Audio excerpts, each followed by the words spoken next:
lovely viewers, welcome back to my channel. So today's video we are going to talk about how Davido broke his leg. So before we get started, please, if you have been watching my video and you've not subscribed, please kindly subscribe to my YouTube channel and hit the bell icon for notification. If you are new to this YouTube channel, you are most definitely welcome to Culture News TV. My name is Favor.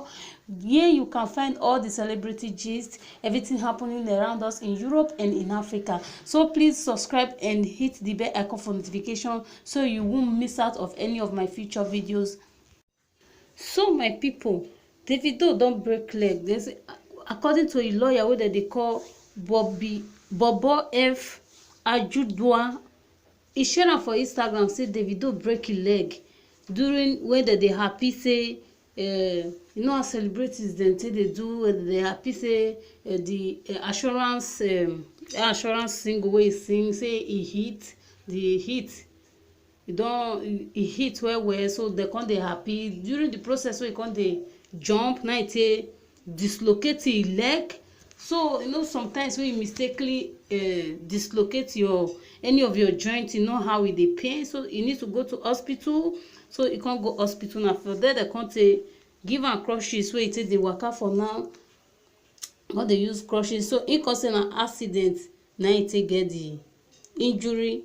Mistakenly now he take get the injury. So this is a lawyer wey they call Bobo F Ajudua. So he come dey say now everybody they happy yesterday say show not dey, all of them they rest for house, say show not dey this period. Say as they happy now, they no know say na like this Davido want to enter the month of June. So he can write am like that for he captures, he can write am like that for the picture. Say may I read am heart make una see and say how some people choose to enter June. Now wow, at some point yesterday we were literally thanking God there are no shows right now.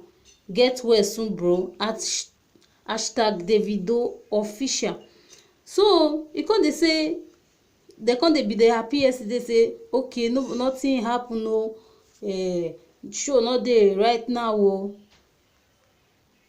show not dey right now. So the day house, all of the day house, nobody dey go show. So but right now they just dey happy from then, and I come to sustain this injury so we una dey see for years. So my people, he come dey pray for am make he well soon. So Davido get accident yesterday, he come take break his leg.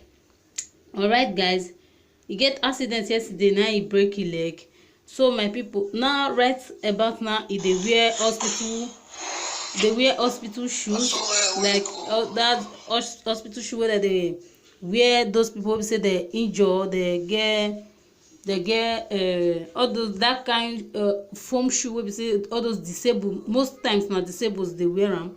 Well, if person still break hand, break leg, they still they wear all those foam this thing to take put the bone together. So now that one he can't wear for now. So we all they pray now say make he get well soon, because this time now the period of happiness for in life and in family. Due to say in buy a new house, so as this time now that they equipped the house, and this time now time of happiness for his life. So all this kind of things supposed not they happen to am due to all this thing where they happen. So we dey pray now say make it get well soon. Davido na nice person, na good person, na philanthropist, na person wey be say we know how many people wey be say he don help for our society. So we all need to pray for am make he get well soon. Davido na good person, at least one or two he don touch their life well for that our country. Na very good person wey be say he dey help, and person wey be say he dey put people together to take grow. You know, na person wey be say he dey up, he dey like to carry people along with am, and most of people their life don change for Nigeria because of this same guy. So na very nice person.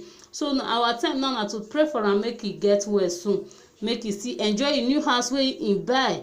As he buy new house, we know say bad belle go dey, people jealousy go dey, but those one no go let am not excel for life. Wetin God don plan for person go must come to pass for his life. So our prayer now na make Davido well soon. Alright, make he well soon. May God help am make e well soon. This month of June wey enter, so as e enter with pain, e go end am with laughter and happiness. So my people, if you never subscribe to my YouTube channel, abeg do subscribe, and see you on my next video.